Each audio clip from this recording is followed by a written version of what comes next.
Hello and welcome to Midday Update. Coming up are the headlines for the day. Oman celebrates Gulf Youth Day. Oman gets 3 new outlets for work permit services. Oman Embassy in Ankara clarifies about missing Omani citizen in Turkey. US and South Korea test fire 8 missiles in response to North Korea's launches. Gunmen attack worshippers at Nigeria church, 50 killed. Around 77% of voters support amendments to Kazakh constitution. Rafael Nadal refuses retirement rumors after winning 14th French Open title. Real Madrid basketball coach Pablo Lasso suffers heart attack. Those were the headlines. Now for the local stories for the day. The Sultanate of Oman celebrates the Gulf Youth Day, which falls on 6 June of every year. Oman News Agency said the following in a statement. The Sultanate of Oman, represented by the Ministry of Culture, Sports and Youth, celebrates the Gulf Youth Day, which falls on June 6th annually. This day comes in honor and celebration of the creative and distinguished Gulf youth and the pioneering role of youth in the advancement of nations. To provide work permit services, 3 new outlets have been opened in various shopping malls in North Al-Batana Governorate, the Labour Ministry said. The ministry said the following in a statement. The Ministry of Labour, represented by the Directorate General of Labour in North Al-Batana Governorate, announces to all beneficiaries of its services that outlets have been inaugurated to provide work permit services in the Makkah hypermarket in the Wilayat of Saham, Shinaz Mall in Shinaz and Liwa Mall in Liwa. Requests and transactions will be transferred electronically to each port according to the local jurisdiction. The Sultanate of Oman's embassy in Ankara has denied rumors circulating on social media about finding the shirt worn by the missing Omani citizen who was washed away by a river in Turkey. Search process is still going on for him. The embassy denies what was circulated on some social media sites about finding the shirt worn by the missing citizen in the river, as the shirt belonging to the missing person is among his personal belongings at the hotel. The embassy stresses that the search is continuing by the Turkish authorities, the embassy said in a statement. Last Friday, the embassy announced that an Omani citizen fell into a river in Aden, Turkey. Those are the local stories. With that, we'll take a short break and we'll be back with the international stories. Stay tuned.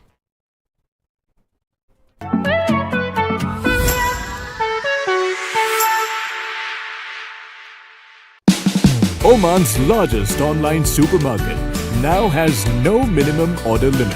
From grocery to household items, Rafiq has everything that you want. Enjoy worry-free shopping with over 8,000 products to choose from and get it delivered straight to your doorstep. Rafiq, you order, we deliver.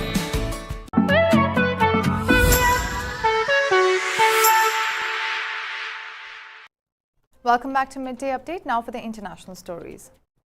In response to North Korea's latest missile launches, South Korea and the United States test-fired 8 missiles on Sunday, according to sources. Sources said, citing the South Korean Joint Chiefs of Staff on Monday morning, that the missiles were test-fired at various targets. The South Korea-US combined firing of the ground-to-ground missiles demonstrated the capability and posture to launch immediate precision strikes on the origins of provocations and their command and support forces, the sources cited JCS statement. Our military strongly condemns the North's series of ballistic missile provocations and seriously urges it to immediately stop acts that raise military tensions on the peninsula and add to security concerns, it added. Seoul officials have warned the Pyongyang's military provocations will be met with corresponding reactions. Shortly after the North's launch of 3 ballistic missiles, including an apparent intercontinental ballistic missile on May 25th, the South and the US conducted combined missile launches in their first such joint move since 2017, the media reported stated. Pyongyang test-fired a total of 8 short-range ballistic missiles. Earlier, North Korean leader Kim Jong-un said that his country will continue to boost its nuclear potential. At least 50 people, including women and children, were killed and others injured after gunmen attacked a Catholic church in Nigeria's Ondo state during Mass on Sunday, according to media reports. Media reported that the attack took place in Owo, a town in Ondo state, as many worshippers gathered at the church during the morning Mass on Sunday. According to the news agency, the gunmen first detonated explosives near the church altar before firing at the worshippers and killing scores of them on the spot. The official said it is difficult to put a number to the casualties as security operatives rushed to the scene to rescue worshippers. He said injured victims were rushed to a government-run hospital in Ovo town. Under State Governor Arakunrin Akiradolu confirmed the attack in the statement. The governor said he is deeply saddened by the attack and killing of innocent people of Ovo, worshipping at the St. Francis Catholic Church today. Akiradolu urged the locals to remain calm and vigilant as security forces were deployed to monitor and restore normalcy to the town.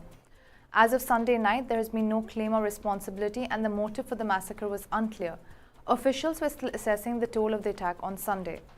Police said in a statement on Sunday evening that the mass was taking place around 11:30 a.m. when the gunmen shot at worshippers from outside the church while other gunmen targeted people inside the building. Amendments to the Kazakh constitution were supported by 76.7% of voters, while 23.3% of citizens opposed the changes, sources reported on Sunday, citing results of an exit poll conducted by Astana's Institute for Integrated Social Research. The voter turnout was 67.5% according to the poll. In total, 350,000 citizens were interviewed by the institute across the country upon request from the Kazakh news agency.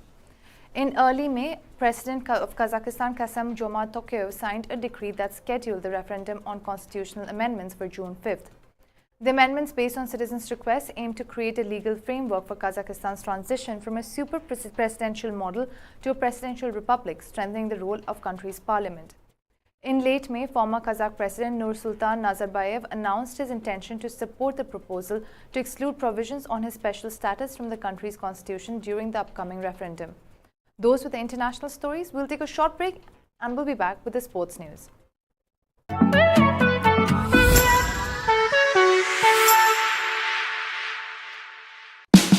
Oman's largest online supermarket now has no minimum order limit. From grocery to household items, Rafiq has everything that you want. Enjoy worry-free shopping with over 8,000 products to choose from and get it delivered straight to your doorstep. Rafiq, you order, we deliver.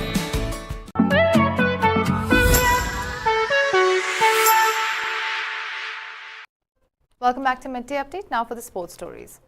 After the historic 14th French Open title victory, Rafael Nadal hinted that he is in no mood to retire and thanked the support of the Philippe Chatrier crowd. World number 5 Nadal put up a dominant show against Casper Ruud of Norway to win the men's single final match 6-3, 6-3, 6-0 at the court Philippe Chatrier on Sunday to clinch his record 14th French Open crown and his 22nd Grand Slam title, racing ahead of Roger Federer and Novak Djokovic. Apart from clinching a record-extending French Open crown, the 36-year-old Spaniard also indicated that he is not going to retire anytime soon, rubbishing the rumors and speculations about his chronic foot injury problem during the campaign in Paris.